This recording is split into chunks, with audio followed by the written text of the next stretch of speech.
Okay, homework problems continued. So we've got a child rolling a hoop, a hula hoop, I guess, and it's got an angular acceleration of 10 radians per second, a radius of 1 meter.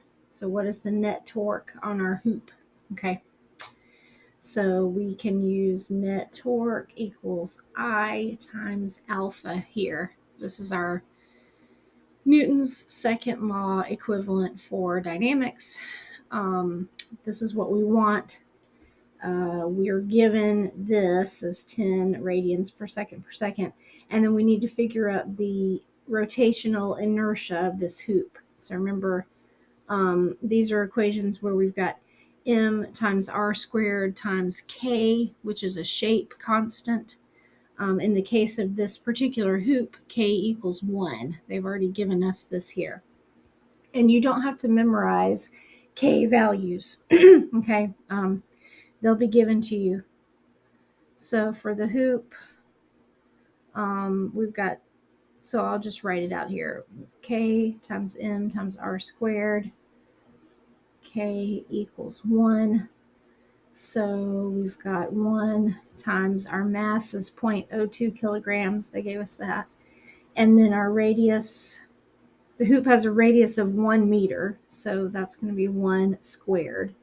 So my rotational inertia is just 0.02 kilograms times a meter squared. K has no units. So rotational inertia is always going to come out in kilograms times meter squared. Okay. So then I can just put that back in this equation. I got 0.02 times 10, and that's going to give me 0.2 newtons per meter for my net torque. I'm just going to multiply 0.02, 0.02 times 10 gives me 0.2. Okay. So I'm getting my net torque. I'm using Newton's second law, given the acceleration, and I figured out the rotational inertia. Okay. Okay. Next one. This one's a little more complicated. Construction worker is spinning a square sheet of metal. We're given the mass. We're given the angular acceleration. So for whatever reason, he's spinning this sheet on a spindle.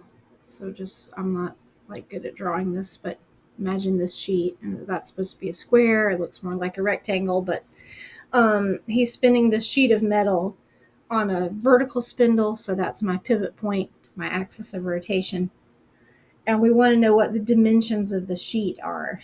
If the net torque is 1 Newton per meter. For a sheet type shape, this is the rotational inertia. Okay. So we're gonna end up using this equation again. We're solving for a portion of the rotational inertia because we know the mass. They gave us the mass.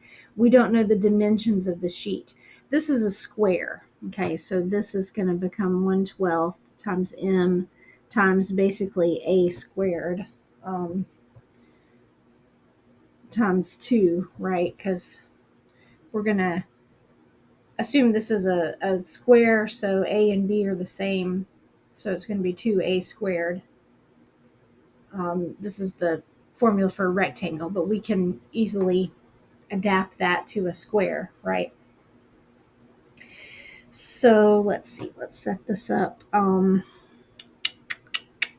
going to be solving for A. So our torque net is 1. So 1 equals 1/12 times 0.04 is our mass, times 2a squared. We don't know a, we don't know the dimensions of the sheet. That's what we're getting is the length or the width of it because it's a square. We multiply that by 10 for our alpha. So again, I'm just using rotational inertia times angular acceleration. Rotational Inertia is more complicated here, okay, because this is a sheet, but we can just plug numbers in. So I'm going to reduce all this. I'm going to do 1 divided by 12 gives me that times 0.04 times, hang on. Let me start over.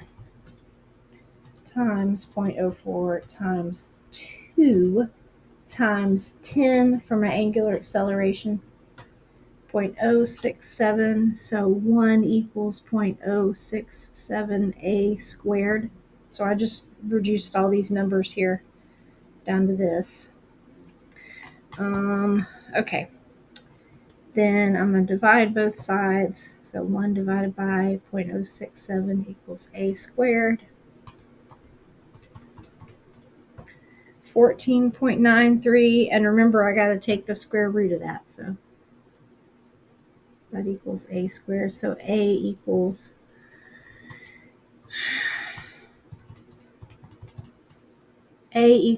about 3.86 meters. That's going to come out in meters because that's going to be the dimensions of my square. Each side is going to be 3.86 meters, which is a pretty big sheet of metal. So I don't know why he's spinning that, but whatever. Okay. This problem, we actually did this one in class. This is where we ranked the rotational inertia of each of these masses. So these masses are attached by strings to this rod, and then somebody's spinning this rod, again, for whatever reason, I don't know. We talked about how for a point mass, this is our rotational inertia, because K is going to be 1 for a point mass. And so for each one of these, I can do m times r squared. These are super small, so you probably can't read them on here. But this first mass is 8, and it is 1 meter from the axis of rotation. So I get 8 for my moment of rotational inertia there. Its moment of inertia and rotational inertia are like interchangeable. They both mean the same thing. So my second one, my mass is 12. This one's 2 meters away, so I'm going to do 2 squared. That gives me 48. My third one is 4. That's my mass value, and then it's 3 meters. It's 36. All of these are kilograms times meters per second for the units.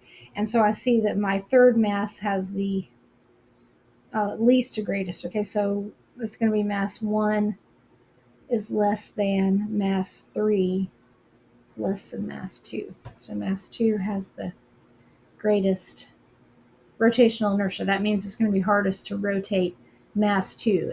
Its combination of mass and radius gives it the highest rotational inertia. So okay, now we got a couple more. Let's see if I can get through these. The rotational inertia of a disk. So we've got a disk about its axis is 0.3, so they gave us that. And then we're going to add a small 4 kilogram weight to its rim. So we're going to add a weight out here on the edge of the disc, and that's 0.4 meters. And this is a 4 kilogram weight. Okay, so then how does that change the rotational inertia of that?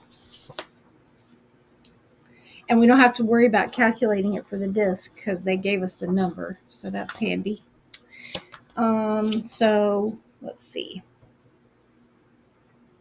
So we're going to treat this weight as a point mass because it's just a tiny little weight here. Okay. So the rotational inertia of the point mass is going to be mr squared. It's going to be 4 is its mass times 0.4 squared, because that's how far it is from the rotational axis. Okay.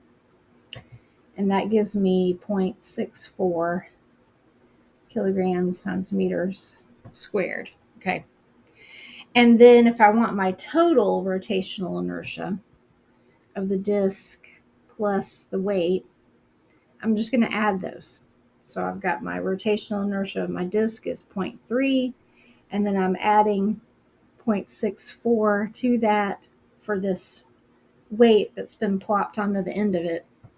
That gives me 0.94 kilograms times meter squared. And I think this one, yeah, this was a multiple choice, so that gives me A for that one. But that's how we get that. We treat this as a point mass.